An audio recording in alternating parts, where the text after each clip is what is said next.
Good morning बच्चों। तो मैं बहुत अच्छी हूँ, आप कैसे हैं? तो आज मैं एक नया टॉपिक लेके आई हूँ, E इक्वल टू MC², जो कि बहुत पॉपुलर टॉपिक है। तो चलिए आज इसके बारे में बहुत ही डिटेल में जानेंगे कि एक्चुअली में E इक्वल टू MC² कैसे है, क्यों है, एनर्जी इक्वल टू मास होता है कि नहीं होता है। एक्चुअली हम दो चार एग्जाम्पल के थ्रू हम इसको पता करेंगे कि E equal to MC² exact कैसे होता है। तो चलिए जानते हैं। तो E इक्वल टू क्या होता है? Energy. M equal to mass. C equal to speed of light.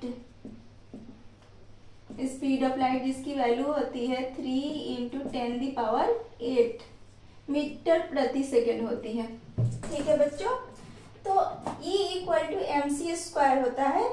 इसका मतलब ये है कि अगर हम किसी चीज को, किसी एनर्जी को हम मास में कन्वर्ट करते हैं तो ये कन्वर्ट हो सकता है कि नहीं हो सकता। तो चलिए जानते हैं। एज फॉर एग्जाम्पल से जानते हैं। एक एप्पल है, अगर हम एप्पल खाते हैं तो हमें क्या मिलता है? एनर्जी। कि और भी कुछ मिलता है? और भी कुछ मिलता है एप्पल खाने से? तो एप्पल खाने से जाहिर सी बात है एनर्जी मिलता है।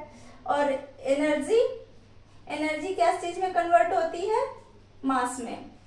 एनर्जी क्या चीज में कन्वर्ट होती है? मास में। एप्पल क्या है? मास है। तो इस तरह हम कर सकते हैं E इक्वल टू MC²। दूसरी तरह जानेंगे, अगर हम M इक्वल टू E/C² लिखते हैं तो इसको प्रूफ करते हैं। क्या M इक्वल टू E/C² हो सकता है? मास क्या है? मास एक्चुअली में एटम है, क्योंकि हमारी बॉडी एटम से मिलके बनी होती है।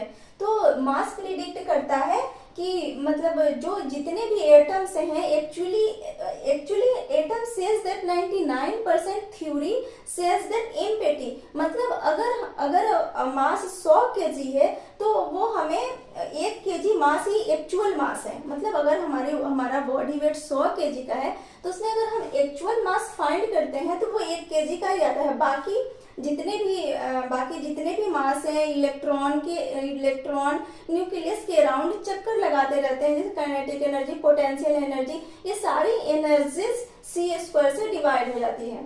तो यहाँ ये भी प्रूफ हो जाता है कि M equal to energy divided by C²। तो आई होप आप लोगों को ये समझ में आ गया होगा।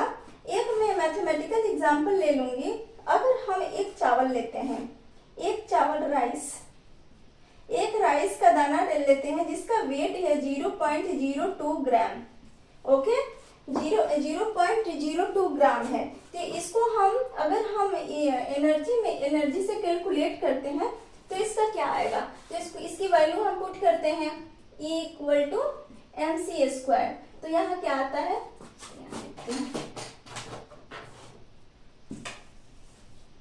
यहाँ लिखते हैं E इक्वल टू MC²। तो यहाँ E इक्वल टू लिखे तो राइस का मास कितना है? 0.0 ग्राम।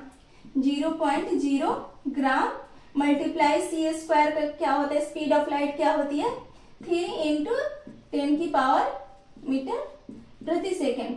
तो ये कितना आ जाता है? 1.8 टेस्ला जूल आ जाता है, जो कि 60,000। इसको कैलकुलेट करेंगे तो इतना फाइंड होता है। तो इसको कैलकुलेट करके हमें ये एनर्जी मिली। ये क्या मिली हमें?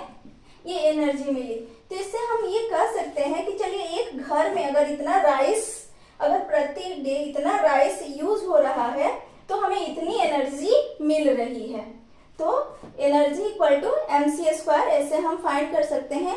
अगर आपको मेरी वीडियो अच्छी लगे तो please like, comment and share करिएगा। और कमेंट करना बिल्कुल भी ना भूलें। इससे कमेंट करके ये पता चलता है कि हमारी वीडियो अच्छी बन रही है कि नहीं, और हमें कैसी वीडियो बनानी चाहिए, मतलब आप लोगों की नीड क्या है। अगर और भी डिटेल में कुछ जानना चाहते हैं तो प्लीज कमेंट करिए, मैं और भी अच्छे तरीके से बनाऊंगी। और कैलकुलेटिव पार्ट अगर आप चाहते हैं, बेसिक कैलकुलेटिव पार्ट, तो वो भी मैं बनाऊंगी। प्लीज कमेंट करिएगा। Thank you.